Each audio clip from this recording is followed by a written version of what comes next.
Hey guys, what's up? It's Lindsay Jack. So it's been a couple months since I made a video, but I just saw Aydin's update to Saying What I Need to Say 2.5 years later, and that video had a tremendous impact on me, so I felt like I should make this response to that video. And also I just want to say to Aydin, thank you so much for sharing in that video. It articulated a lot of the things that I'm feeling inside, and I imagine I'm somewhere between your first video and your video now, but I do find myself in a similar process of realization. So this year I got out of a relationship, a very big relationship. It was I made some choices, and that was one of the choices I made was to get out of that relationship because it was no longer healthy and I didn't feel good in it. I also decided not to go to grad school, which meant I decided not to move to Montreal, which also meant for me that I would stay in school an extra year. And I also decided that anthropology, which I imagined myself pursuing, is not something I want to pursue in the future. So I made a lot of choices, and for a while there it really started to feel like I didn't have the power over those choices. It felt like it was something that was happening to me, and I started to feel panic attacks all the time, and I was identifying with the term nervous breakdown. And while I honored that, and I honored that I felt that way, I also recognize at this point that for me, I need to recognize that as I made some choices, and they were the right choices. But that doesn't necessarily mean that the choices that you make in life are always going to be easy. Sometimes the hardest choices are the best choices, and I'm really kind of understanding what I'm going through right now, which is very difficult emotionally. Let's be honest, it's not always hard, but it is difficult emotionally, and it's something you go through every day. When you make a series of changes like that, it's been very emotional. But yeah, that's where I'm at in my process, and in the past 4 months that I've been going through this, especially since my breakup, as Aydin was saying, I'm really learning how to put myself on my own map. Prior to the relationship I was in another one right before it, so I was in a relationship with 2 different women, but each relationship lasted a year, and in both relationships they weren't very healthy. In fact, my most recent ex-partner said to me that she believes our relationship was borderline abusive. And that was an extremely difficult, painful thing for her to say and for me to hear, because I didn't want to think about it that way. I knew I had behaved inappropriately, and I took it very personally. I mean, I subsequently realized that she behaved inappropriately as well. But yeah, our relationship was borderline abusive, not physically, but certainly emotionally. And having that realization also made me really put my relationship with myself in perspective, and I haven't seen myself in 2 years. I came out as trans 2 years ago, and then I got into these relationships and I sort of buried myself in them, and I didn't see myself for 2 years, and I didn't have to look at myself for those 2 years, and I really didn't like what I saw when I came out of those relationships. But now I find myself putting myself on the map now, my own map.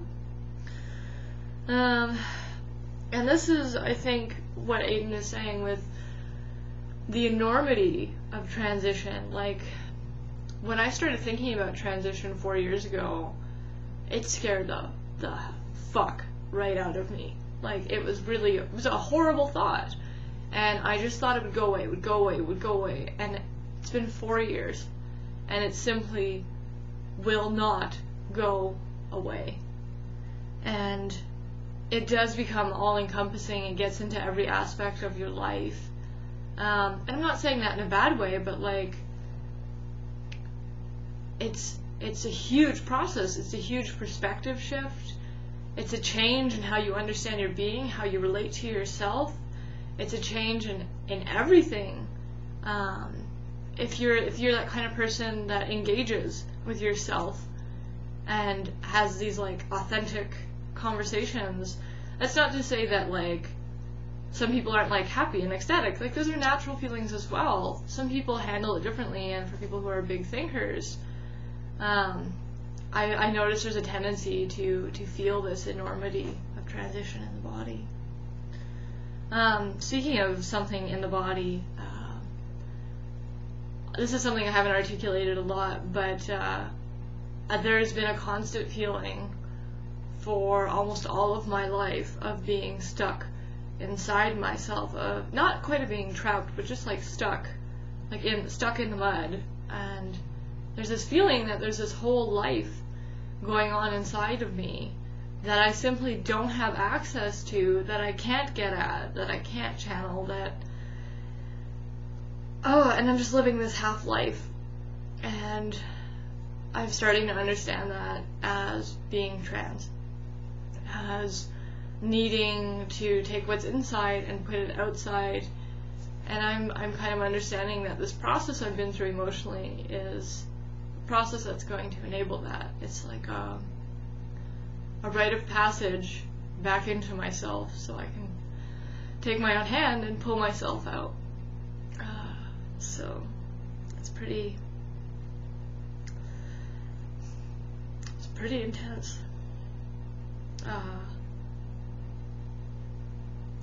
There's also been this realization. I've had a tremendous amount of guilt and raging shame. Like, I've never felt shame like this before since I broke up with my partner, and I can't quite locate where that's coming from. And it's these feelings of responsibility for some bad choices I made and some relationships I ended, and not these, well, sort of, but just some directional choices I made, and who I wanted in my life and who I didn't. And I felt an incredible amount of shame and guilt for making those choices. And I had this realization the other day that as I'm working through forgiveness, like it genuinely, it's not my fault. I came from a very abusive house, and emotionally more so. And while we had something we called love, it wasn't really what love is. And when you go around feeling this emotion, which is laden with rage and anger and pain and suffering, and you call it love, and then you try to love someone else that isn't in your family, that doesn't understand love this way, it is abusive. But there's also this moment of forgiveness when I realized that, where like it's okay. And when I say it's not my fault, I don't say absolve myself of responsibility, but it's okay. I didn't know what love was. It sounds cheesy, but I genuinely didn't know what healthy affection was. And there's a part of me that is so incredibly sad, and I hold space for that inside myself.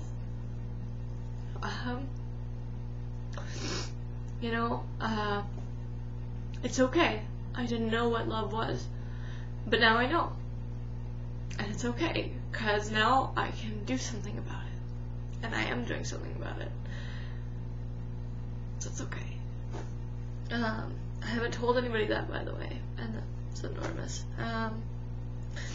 So yeah, in that, like, I'm now moving into a place of loving myself and of forgiveness. And Aydin said this thing in the video about when he was talking about like binge drinking, and I've had some problems with substance abuse, and certainly I'm a binge drinker, and I haven't actually ever said that to anyone, so there you go, YouTube. But he said this thing about, were they the right choices? And whether, he didn't qualify that. He didn't follow that up with yes, they were, or no, those were bad choices. He just said they were the choices I made. And I'm definitely getting to a place where I'm letting things go, because I'm realizing whether those were the right or wrong choices, it doesn't matter. They're just the choices I made. And I have to let that go. You know, it's okay. It's alright. And I've also come to this realization. Sorry, I needed to write all this down so I could remember. So now that I'm finished going in the garbage, but I've also I've made this other choice. After 4 years and not forgetting about it, and every year in my videos I kept saying, if I still feel this way in a year, I'll transition. If I still feel this way in a year, I'll transition. If I still... And it just became this constant thing. Guess what? It's been 4 years and I still feel it. And I have to acknowledge that. And I have to respect that. And while I still feel like I'm not ready to transition and I'm freaked out and I'm scared as shit, I have made the decision that in January 2012, which will be not this January, so not next month, but in a year, I'm literally going to transition. So I'm not saying I'm going to, like, I've made that commitment in my head. This is different. I feel committed to it 100%, and I'm ready to do this. I don't know if that means I'm going to fully transition, but I'm ready to try. And I've knowing that, like, I have a date is going to help me process things emotionally and really reflect on things. I'm not sure in a year I'm going to know, and I don't care anymore. I'm going to start tea January 2012 after I get back from a planned road trip, my first vacation ever, pretty much.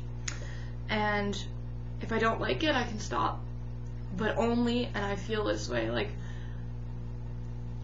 I'm not going to know until I have those shots. And I'm not going to know until I'm there. And